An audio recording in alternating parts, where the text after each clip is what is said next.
Hello, welcome to Power of 10, a show about design operating at many levels of Zoom, from thoughtful detail through to transformation in organizations, society, and the world. My name is Polaine. I'm a design leadership coach, designer, educator, and writer. My guest today is Francesca Cortesi, passionate product leader with over a decade of experience in scaling digital products that users love and that drive sustainable growth. She has worked with Europe's fastest growing companies, from startups to IPOs, delivering tangible results. Her most recent role was as Chief Product Officer at Sweden's leading property platform, Hemnet, and has just started her own consultancy. Francesca, welcome to Power of 10. Hello, and thank you for having me. It's a pleasure. Now, we met over a sort of comment exchange or a post you wrote on LinkedIn and our comment. We're going to get to it in a minute. I would like to just hear a little bit more about how you got to where you are now. What's been your journey? I'm going to give you the elevator pitch of my past 15 years, maybe. That's when pretty much I started in a product. That's when I moved to Sweden. I'm originally from Italy, and in my previous life, as I call it, I was not working digital at all. I was working in the fashion world in Milan, and maybe, if you watch The Devil's Wears Prada or these kind of things, that is not digital. It's like you want to be there, you want to be at the show, you want to touch the things, you want to see the catwalks. That's what I was doing in my 20s until I decided to move to Stockholm, Sweden. And there, basically, I accidentally started working with digital. And as accidentally, I stumbled into product. My background, it's in philosophy, but what I was doing actually is doing, you can call it project management, because all those shows and fashion shows and stuff, is basically a project. You have like a deadline, you have a time, you have people you have to invite, all the things. And I started to do that in Sweden just digitally. And then I realized that I wanted a little bit more. I wanted to understand why we were doing things. And that's when I stumbled into product. And back then, this is when you understand, and I'm really old. Back then, there was nothing. I mean, there was not such a thing of, oh, you'd be a product manager. I mean, there was not that kind of wording for it. A lot of concept that we use today that would be like, product-led growth, growth hacking, product management, or all these kind of things. I mean, we were doing them, but we weren't calling them like that. So I started, I was working in a game company and a community, and I started to be responsible for engagement and retention. So what you would call product-led growth today. I did that, and then worked for an e-commerce, where I was their second product manager, and I built up together with my colleagues the whole product function. I did my own thing for a while, creating my own little startup that did not work. So I learned a lot what it means to have product market fit and how you should think about that. And then I ended up, as you said, at Hemnet, which is Sweden's biggest property portal, or where you go to buy and sell properties. It's also one of the most used apps in the country. And I've been there for 6 years, going through their, building up their product development there as well, IPOing the company, until I realized that we were really good for each other for a long time. Maybe that was like the end of a really nice story. And I starting now my own gig with the idea of helping companies in growth stages, because that's what I'm good at. Great. We'll get to that in a minute. So we met, as it were. You wrote a post on LinkedIn, and it was about this idea that PMs are not just there you said, we initially said, do you believe that a PM's job is to protect the team and then help them focus on execution, and that product management should own the what and why, and, being the expert around the customer and the business and leaving the how to the team. And you said, I used to think that way, but I realized it kind of blocked innovation, and you kind of had a shift for that. And maybe you could say a bit more about it, and then I'll talk about what my response was and how we then kind of met. Yeah, we go to the juicy stuff here. Yeah. But as I said, I mean, I had the realization in the past months in my career, like understanding, I mean, what's my role, what I want, and where should we go, which made me reflect a lot. And from those reflection, I said, like, when I started, there was not really boundaries for product managers or product management in general. But I would say that even today, the discipline, it's a bit misunderstood. And I believe, personal belief is that you don't have an output at the end of the day of your work. You don't have a design, you don't have a prototype, you don't have a line of code.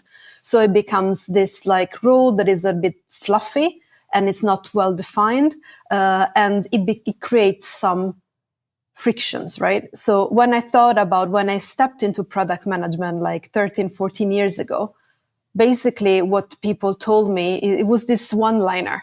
You have to own the why, and then the what and the how will be to the team. So that's your job. That's the expectation of you. That's what you have to do.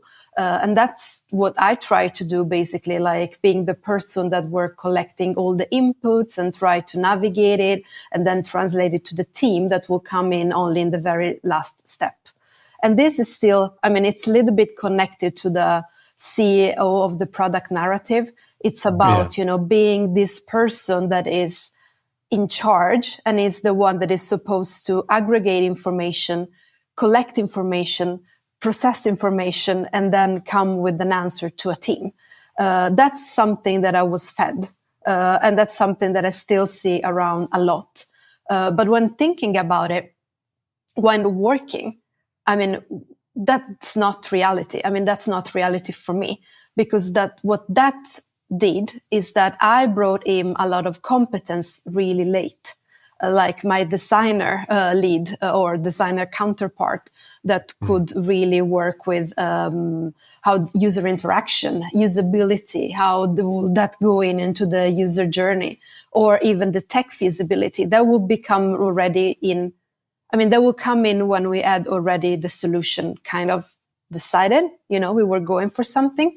But I realized that they had a lot of great inputs in the earlier phases when we were shaping which kind of answer we should take, right? So that's the old shift. I mean, don't be the one that tries to collect everything, but bring people along with you as early as possible. There is also a threshold in this, because while I was testing in my career you cannot bring everyone along at the same time, because otherwise you will be extremely slow. And in Sweden especially, there is this culture of, which is good for many, many ways, but a culture of including a lot of people. And everyone has to have a saying, which is really good in theory, but slows you down a lot. So when time to market or time to values of the essence, you have to find something in between, which I found basically, finding one representative from product, one from engineering, one from design, what many people call the product trio, to work together and also make it really clear that you're in it together. You might have your own competence. There's like the designer that should have the last word on usability, but I mean, the three of you should be one unit, right? So that's like, that was my post was all about. And there were a lot of discussions about it. There were a lot of discussions about it. And my response was probably like a kind of, 500-word emoji shrug, of like, hang on a second, hasn't that always been the case? And so I was kind of surprised to read it, right? Because from someone who's been designing digital for a very long time, I was kind of like, well, this is, obviously this is kind of how you should work. But obviously as a coach, and I'm coaching design leaders, I'm usually, I have a very biased sample, because often people come to coaching because they're having a problem with some other stakeholders. And one of those is commonly the product leadership. There's not always. I have a lot of coaches who have really good relationships with their product leadership too. And one of the things that goes on with the way you describe that kind of former thing of like, I'm responsible for owning the why and the what, it obviously kind of completely robs the agency from everyone else who's further downstream, which is one of the kind of things I think I've seen go on. And, you've seen it also play out in all the layoffs where a lot of senior designers have been fired, and it's just kind of left a bunch of kind of junior, I'm going to be rude again to those people, but sort of Figma jockeys, people who are executors of those things, doing delivery work. And then, they don't really have any input into the how. If anyone can hear a kind of squeaking, it's my dog dreaming. And so, what that's turned, I mean, the worst case scenario is a kind of feature factory, right? Where people are just literally, it's like they're kind of just designing widgets coming down the assembly line, and there's not much thought behind it. They're just being told what to do. And it can become very frustrating, but it's very frustrating, obviously, if you're more senior, because you've been used to, contributing to being part of the research, contributing to kind of the why, discovering the why of it, as well as, thinking about the what and all those things. So that was my sort of long response, and we had kind of exchange about it. But one of the things that came up in the comments a lot was people, and there was often PMs saying, yes, but then who owns this? How do things get done if nobody owns this and if no one's, keeping track of it? What other things did you see in there? Because I've got some thoughts about that, but I wanted to hear. Yeah, I mean, I think like what you're describing, I mean, in a way, that people that have been working this way have the same reaction that you have. Like, yeah, obviously. Yeah. Because if you've been working in that way, then you see the impact that it makes. Yeah. I mean, I say a lot, product development is a team sport, and not only in the team. I mean, you have a broader team, like including stakeholders, sales, marketing. I mean, if you don't have distribution from the beginning, then you have an amazing product that is not going to go anywhere. So, I mean, there is a lot of this. But I think that product management is still such a young discipline. And also one core fact to this is that product managers do the really different jobs depending on the companies where they are. So there is no common view of what product management is or what product management does. There is a lot of context that needs to be applied. And in that context comes expectations. So I believe that you come to the product management line of work if you are like a certain type of person. I mean, you want to make an impact, you're really driven, and I mean, you want to excel. The expectation, and it is in yourself, right? So if the expectation is not calibrated, then that's what becomes like maybe the company, I mean, different perspective, the one that you were describing, that designer that get handled only the very last piece of designing the last thing might feel that he or she is in a feature factory. Yeah. While I, as a PM in that company, that I feel like I'm going and talking and putting it together, I feel really empowered. So it becomes like this shift of different perspectives. And I think there is also like the narrative that you were pointing at. Oh, if I don't have one person accountable, nothing will get done. But is it really? Not really, right? Because people have been making stuff for ages and stuff gets done, right? Also, my experience is that if, let's say that you and I work in the same team, and I mean, we work together as a team, we still divide tasks. You will still have maybe like, you and they go and do some usability test or whatever might be feasible in exactly that moment, right? We need to understand if this users will use this product or this kind of things. You will be the person to go to. Yeah. Like you are responsible for that part. While if I will be talking with, our pricing function or business development to understand how to put, what should be the pricing of this product or which kind of, what is our ICP or whatever. I mean, I will be the go-to person for those questions. Yeah. So even if like there is a team, you could still appoint responsibilities. So that narrative, I don't really get it, to be honest. Yeah, I mean, there's a lot wrapped up in there. I think one of the things that's different, and the two sort of ways of thinking that you're looking at is the shift from, ownership is it. You talked about empowerment, but often empowerment can mean taking power off of other people. Mm-hmm. Right? And it's very kind of focused around that one person. And it's a bit colonial, actually, in the sense of, well, I'm just going to kind of take this and do this. I'm going to do that. And I'm going to do that without much sort of regard for whoever else was already there doing that stuff in the past. And this always happens with disciplines. I mean, design is just as bad at this. But I think there's the difference between that and this idea of ownership versus governance. And, in governance, you have that sense of here's how we deal with making decisions. Here's how we go about it. Here's who's maybe ultimately responsible for making the call on stuff. Or here's the forums within which we discuss these things. Here's how we discuss those things. And it feels to me that's a very different kind of thing. Actually, sort of more mature thing than just this idea of, I own this. I don't know if you've got any thoughts on that? Yeah, I think it's like also, this is really contextual to the different companies, right? And I mean, how big the companies are. In governance and decision, I mean, in governance, there's a lot of decision making, for example. How do we take a decision? And I mean, if we disagree, who will be the last one to make the call? I see this from two perspectives. One, it gives, like, it's more of a psychological, maybe philosophical one. I mean, it gives you this perception that if things do not go right, there's going to be one person. But I mean, in reality, you don't get there often. It's more like you prepare from the beginning to the worst case, and maybe you optimize for the worst case when the worst case doesn't. I mean, it can happen, but that's not what happens normally. The other part, I think it's also connected to ego. You know, it's like, I am back to the CEO of the product or whatever. Like, oh, I am the one having the last word. I am the one like putting down the feet. People should come to me because I know better. And there is a lot of, I mean, I've seen this in product management, obviously. I've seen it like beyond product management in companies. And this is a little bit of like, the factory kind of mindset. There is like, there are steps and they are linear and this should go in a certain way. And I mean, there's people like kind of like approving things. Product development and digital development is not, if there's something I've learned, it's not linear. No. I mean, you don't go linear. Never. I've never seen that happening. And like trying to fit that in a linear process or linear governance because someone is used to that and has some ego attached to it, I think it's the wrong angle to things.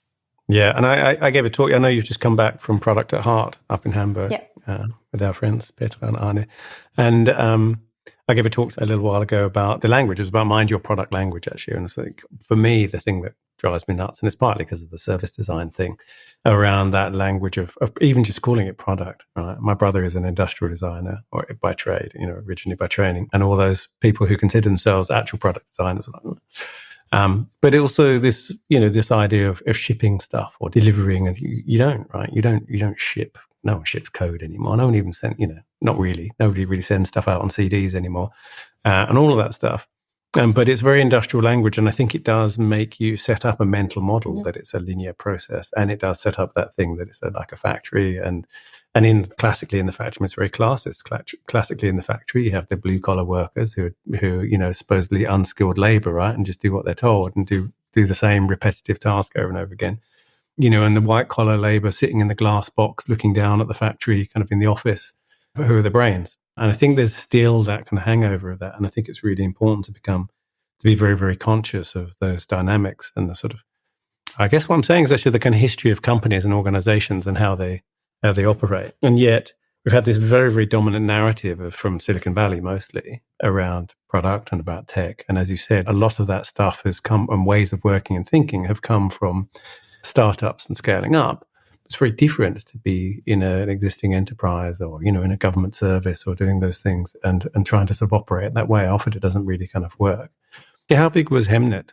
Yeah, Hemnet. And when I started, Hemnet was 60 people, and then when I left a couple of months ago, it was like 180. Okay, all right. So it's not, but it wasn't like sort of several thousand. Yeah. And I also, full disclaimer, I have never worked for such big enterprises so far by choice, but I've been coaching people that work with enterprises, like thousands of people. And I think you're completely right. There is this idea. I mean, when the company gets bigger, obviously governance gets bigger because that's just how life works. I mean, you cannot go and talk with your colleagues. I mean, you need to have an overall structure about it.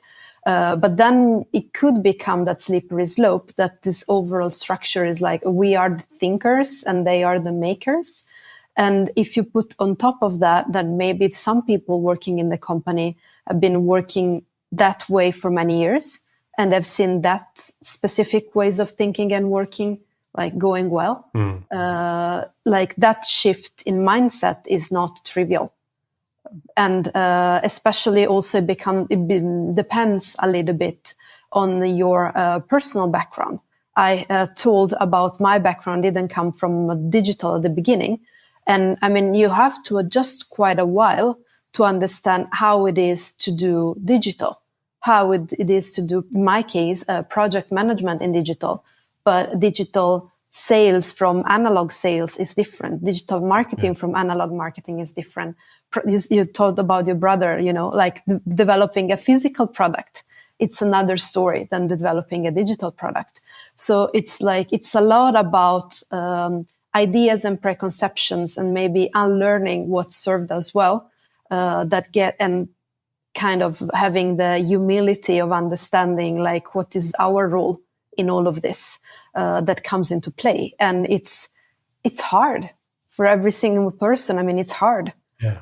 So, one of the things that is different really I would say services. I would say almost all of the digital products are actually services because they have multiple kind of touch points and they have an ecosystem. But one of the difference between those things, they're never finished, right, either. And I think with a physical product, once it really has come off the assembly line or has been created, it obviously it ages and things, but it doesn't change. It doesn't, you buy a thing or you market a thing and sell it, and then that thing doesn't change. And there's not really an ongoing relationship unless it's to sell that person more or something goes wrong. Whereas software and services, they're just constantly in flux all the time. There's no real sort of end point of it either. I think that's probably one of the bigger difficulties to get your head around if you had that sort of industrial mindset in the past. Exactly. And I mean, if you couple that with for me at least, is one of the most recurring questions is like deadlines. When is this done? When is like, that is the same mindset. I mean, obviously you need to be able to grasp and have an idea, but that cannot be the first thing you do. Yeah. Because you have no idea you haven't tested with user, you have no idea on the complexity of the code.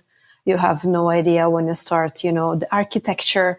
And these kind of things are maybe the less visible, yet the one that creates the most friction. Because that's another mindset, to build a cup or whatever you're building. It's like, okay, I know exactly what I have to do. And it's kind of the same thing all over. That's not the same with software. Yeah, particularly in a new area. I'd like to try out an opinion on you. Yeah. And I'm not sure, it might be unpopular, but I think there's a relative amount of truth behind it. But one bit of it could also be a bit offensive. And it's this, I think, there's been a boom in products has had this kind of massive boom especially in the last 10 years. It became, often the highest paid role in the organization. I mean, obviously that attracts a lot of people. And my experience has been, that certainly a bit like in the dot-com boom, actually, in the sort of late 90s, early 2000s, you end up getting quite a lot of sort of low-grade people coming in, certainly on the sort of bottom third or even half of a discipline. Because of that, because it's, it's a gold rush. And that starts to degrade the practice, right? And you were sort of talking about this. It's a new practice, so there's not that much, there is obviously, leading lights out there talking about how to do it well. And there's obviously a lot of people doing it well. But there's also a whole kind of bunch of people just going, well, I think I could just rebadge myself. One of the things about this, and this may be the offensive thing, is if, you make a thing. So if you're a coder and you're writing code, or if you're a designer and you're making design artifacts, you can kind of tell whether there's a sort of an artifact there that is the signal of whether this person's any good or not. Mm-hmm. You've got a thing to look at. You can say, well, this design's awful. You can point to the typography and the hierarchy or whatever, and the code could be sort of messy and hacky and so forth. I wonder whether with product management, whether there's a thing there where, because you don't have that, whether it's sort of easy for that bottom third that I was talking about to sort of get away with it and kind of not be shown up as not being very good, or whether that is offensive and unfair to product management. I think, first, I love the provocative question. And I agree. There is a lot of mediocrity. What do you say in English? Mediocrity. I've seen a lot. I mean, I'm famous for taking forever to recruit because I really have to go through many people to understand, okay, what do they actually do? This is partially because the role of product is different in different companies. So maybe what I might need is not what you're used to, despite you have that title. but there's also a lot of rebranding, exactly as you were saying. I would say that there is a way of like seeing if you are a good product manager. And that way is that the product that you help shipping create business impact. Because it's not only, I mean, unless you are a charity or an organization that doesn't have to make money, then your job is actually to create business impact. Are you able to solve a problem, and are your clients or users willing to pay for it? And do you impact the top line or bottom line, or do you make it some kind of, difference in the company ecosystem? That is the way of measuring a product manager. And the problem many times is that if we think about those product managers that are there, again, to, okay, my job is to make a backlog 1 to 10, and then we ship this, and then when it's shipped, it's done, then you obviously can hide. Because, I mean, if you come back to me and say, okay, but this, Francesca, this thing, I mean, we put X many engineering hours and we spend this amount of time and it's out, but I mean, we're not making any penny. If something we're losing because we invest all that money and we're not seeing any result. And I say, yeah, well, my job was to ship it and I shipped it, and you're bad because you picked the wrong idea. Then, I mean, there is basically you hide. But I mean, if you do real product management, according to me, you have to take responsibility for the impact. You really have to. That's your way of like measuring. The same way that a designer will be measured like, oh, how is this usable in our app, or like engineer will be measured, or is this making our code faster or slower? Is it like connecting with the architecture and etc.? It all needs to go together. But definitely there's way, especially as company grow and as company maybe see the role of product in different ways, there's definitely a way of hiding. Yeah. I wonder if there's an inherent tension there, actually, going back to what we were talking about at the beginning, where if the thing that you're measured on, the criteria by which you say, you're a good product leader and versus a not very good one, is the impact on the business. And yet we're also saying, but it's a collaborative, process, right? Where everyone is involved in that. So actually, it's everyone who has been responsible for the impact on the business. For sure. And the tension there being, as a product leader, in order for me to kind of prove my case for myself, I have to kind of basically state the claim that it was me who had that impact on the business and not the kind of collaborative group. And I wonder if that is part of that tension that we're talking about, where you're talking about sort of the ego thing, whether sort of systemically it's kind of set up for that dynamic to happen. I think it's like a lot of this boils down to mindset. I mean, when you realize, and I came to that realization myself, I will not be able to have that impact by myself. So I cannot claim that I made the impact by myself, because yes, there is like two scenarios or two parallel worlds, right? One world where I do it by myself. So I go and talk to sales and talk to marketing and talk to finance and shape an idea and then task someone to talk to users in the best of case. And then they come back with some result and then I make a choice and then we build it, right? Then I take a lot of burden on my shoulders because I feel that I have to do it. And I kind of like take in people on and off during this process. So they feel that they pitch in, but they never have enough skin in the game.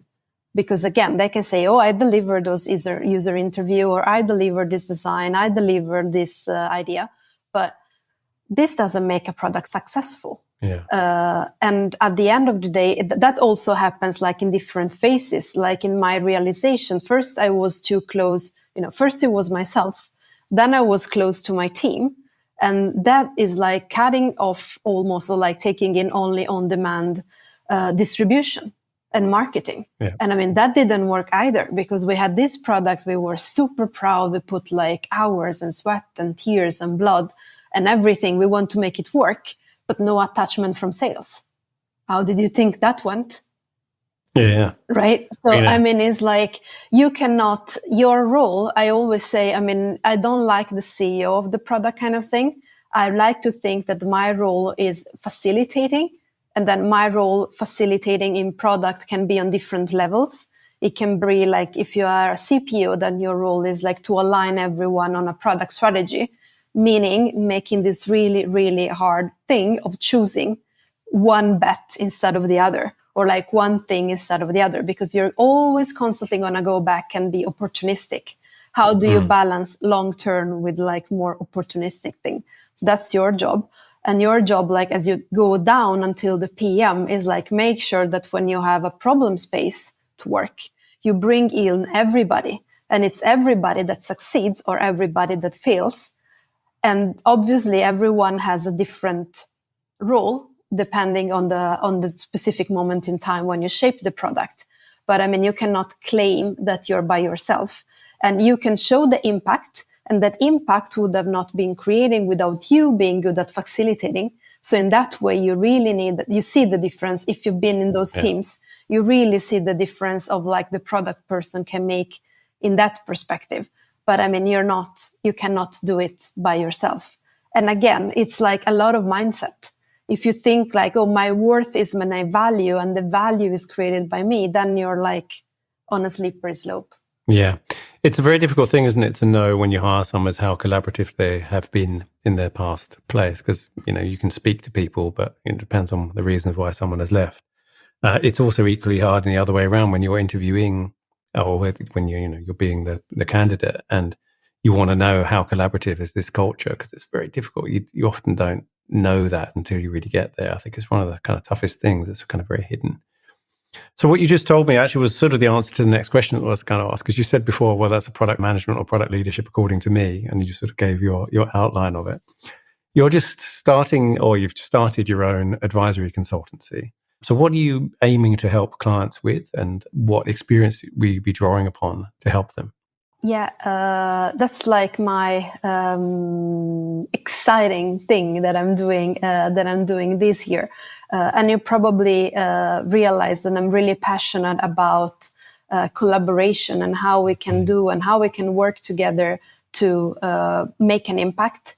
And I've been noticing that product in this lately, as you were describing, became really a hot discipline, but also became a little bit empty in the inside. I have which creates a lot of frustration. You have like business people who think that product people only think about users and not how we make money. And then you have like engineers and designers who think that product only, want to decide a bunch of things. So you are like those individuals that in product that try to do their best. And they're like many times burned out and in between and don't really know where to bang their head. So I, with my consultancy, I really want to go in and help and try to lead or help these teams and individual to create better product, but also feel more fulfilled themselves. I specialized in scale-ups. So that's what I'm good at. That's where my experience comes from. So post-market fit, when there is an all new set of things, that's when collaboration becomes important. That's when like how we take decisions, and when distribution, that all users and business comes together. That's my space where I'm really good at, and that's what I want to help companies, either like coming in fractionally and helping them for a period or for some days a week, or another thing that I'm really passionate is we always say that it's lonely at the top, which it is. Yeah. It is. I mean, let's be honest. But I also think in my years as at the top myself, I was like, does it have to be that way? I think we can kind of like brush ourselves like a bit of ego out, our CPOs, and think we don't have to have it all figured out. And we can use some people to bounce ideas and people who have been there. So that's my other thing, like coaching product leaders and product teams to accelerate their time to value and really make it normal. You don't have to have it all figured out. Yeah. Nobody has. And if you put that expectation on yourself, you're not going to end well. I was really close myself, like to put it all together. It doesn't work. Yeah. There's a bit of a culture I noticed also at conferences and stuff, I've seen of amongst kind of product leadership of, busyness of kind of crushing it and smashing it, and we do everything, and all of that sort of stuff. There's a sort of pride in that, but I can imagine there's quite a lot of burnout in that too. Guilty, really guilty. You are by design especially like in these scale ups and growth phases, by design, like really at the intersection of so many things. You have like strategy that is like 5 years, and then you have, at some point I had like investors or like quarterly report, and then you have teams, and the teams grows. Then you need to understand what it is, that is the fire that like a PM tells you in a 101, or what is the structural problem that you have to address. And then you have your own ego, and then you have like the expectation that others, or especially yourself, put on you. Recipe for disaster. Yeah. I've often said with design, I think there is a mix of humility and ego that you have to have. Right? You have to have enough ego to be someone who says, well, I think things could be like this, and I'm going to make a thing and put it in the world. And, fight for those things and support them and say, no, this should be the thing we should do. At the same time, obviously having the humility to work with other people and be wrong, And I don't think you ever kind of perfectly get the balance, right? It's like kind of balancing on a chair or something where you're always kind of wiggling around a little bit and go from one side to the other. And sometimes, sometimes you fall off. Yeah. And also I think it's like we all are personally inclined on one side or the other. But what can be, I think, really important is to have someone to bounce ideas with, that can show you, like that then call you on that side. Oh, now you're tipping too much on this side, or now you're tipping too much on the other side. Have you considered this? And it's a whole other thing is a person that have been in that seat, because it can kind of understand what you're going through. Yeah, my coaching is really similar as well.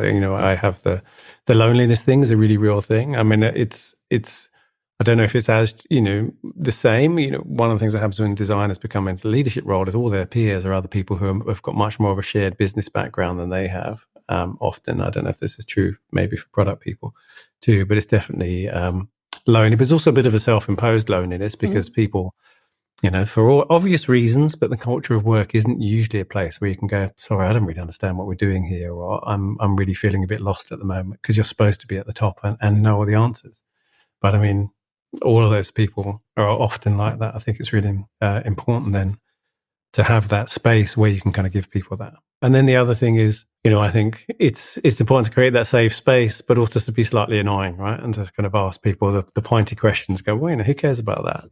And for them to have the moment of really thinking that through in a way that, they maybe don't give time for in their daily work, where they're supposed to all have the answers off the cuff. And often I think, wow, some really big decisions just got made.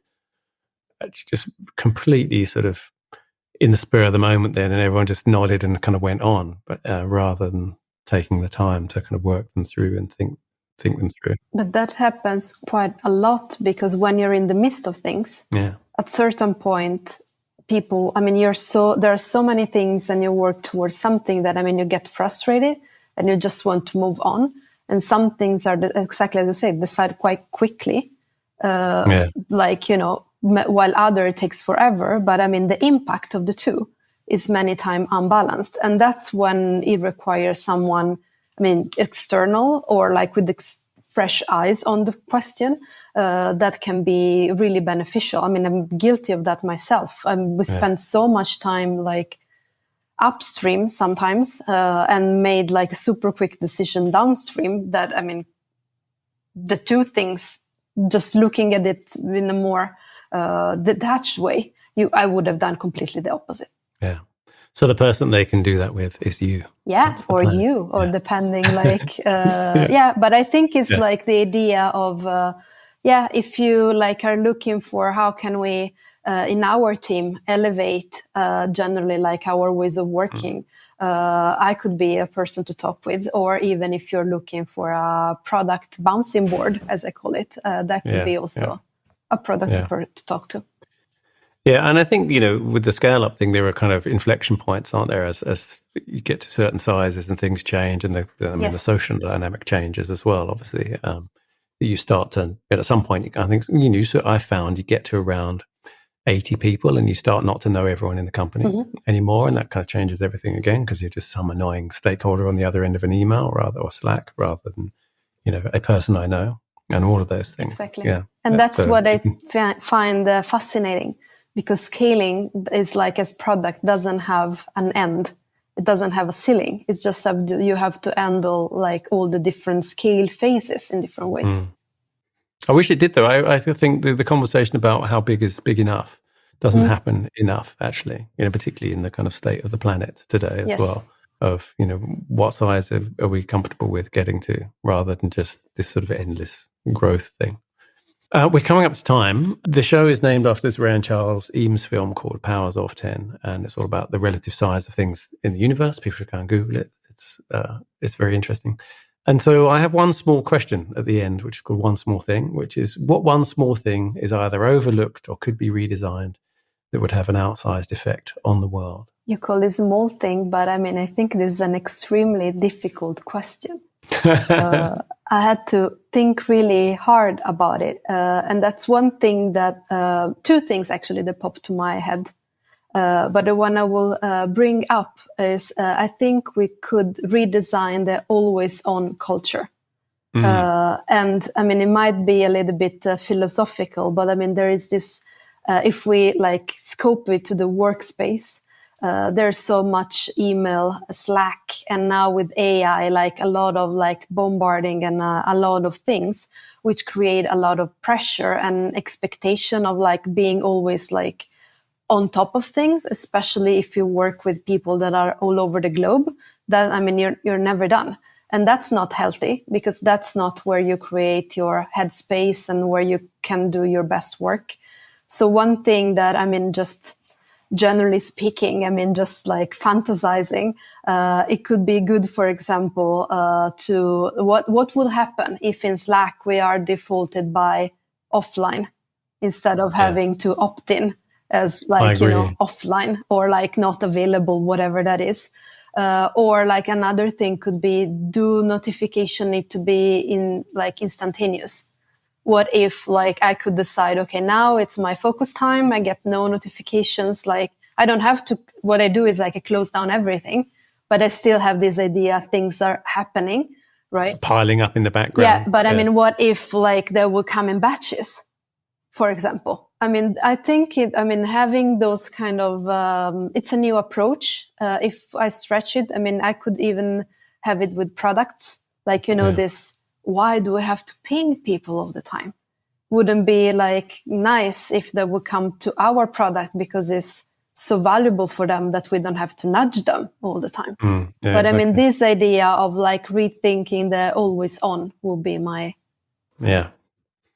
It's funny because there's also an old thing. I when people used to get actual mail post, people would often have their sort of correspondence tray and they would kind of batch it, and then they would kind of go, okay, I'm going to sit down. And one of the things was, I knew someone who said, I answer my correspondence. She said, she was my babysitter as a kid. She was already quite old then. Answer my correspondence strictly, chronologically. Whoever comes in, I answer that one next and go through that way. And she would sort of batch it out. And people used to do that. And I think, in the early days of email, certainly in Europe, and in America, it's slightly different because of the way phone calls worked. But in Europe, where you were paying always for the amount of time you were online, you used to write your emails, go online, send them all, and then go offline again in the days of dial-up. And you didn't have that always on culture either. And I know there's a few email kind of programs that started to do that again. It's funny to see that stuff come back. Yeah, in circle. And I think it's like this always on, always. Obviously, like it's a problem for mental health, but it also like we're not putting the time on the most important things, because there's so much to be handled all the time that, again, we're not making the right impact. So can we do something about it? Yeah, there's not much differentiation sometimes. I call that sort of busy work thing, the junk food of work, right? Where it's like you're sort of snacking on all this stuff, but none of it's really nutritious. Yeah. It's not like we need the junk sort of, food. the slow food, the Italian slow food exactly. movement with work. Where can people find you online? They can find me on LinkedIn. That would be like the easiest way of finding me. It's Francesca Cortesi, or my website, which is my name, francescacortesi.com. Wonderful. You say your name so much better than I just mangled it at the beginning. Francesca, thank you so much for being on Power of 10. Thank you, Andy, for having me. You've been watching and listening to Power of 10. You can find more about the show on Polaine.com, where you can also check out my leadership coaching practice, online courses, as well as sign up for my very irregular newsletter, Doctor's Note. If you've got any thoughts, put them in the comments or get in touch. You'll find me as @apolaine on pkm.social. You'll find me on LinkedIn and on my website. I am no longer on Twitter anymore. I deleted my account the other day. It'd been frozen for a very long time, but I finally decided to just get rid of it. All the links will be in the show notes. Thanks for listening and watching, and I'll see you next time.